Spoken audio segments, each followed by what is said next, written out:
قال رسول الله صلى الله عليه وسلم أرأيتم لو أن نهرا بباب أحدكم يغتسل فيه كل يوم خمسا هل يبقى من درنه شيء। প্রিয় নবী সাল্লাল্লাহু আলাইহি সাল্লাম বলেন, ও আমার সাহাবারা, তোমরা শুনো, তোমাদের কারো বাড়ির দরজায় যদি একটি পুকুর থাকে আর সেই পুকুরে যদি সে দৈনিক 5 বার গোসল করে, তার গায়ে কি কোনো ময়লা থাকতে পারে কিনা?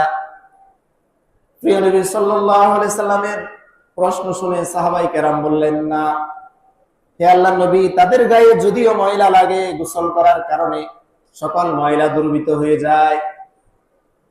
এরপর আল্লাহর নবী বলেন, قالوا لا يبقى من درنه شيء قال فذلك مثل الصلوات الخمس يمحو الله بهن الخطايا।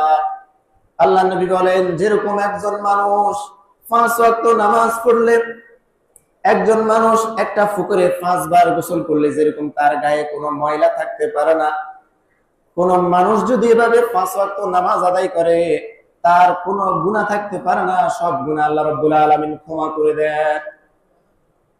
আর আপনি নামাজ পড়লে অটোমেটিক আপনার গুনাহ মাফ।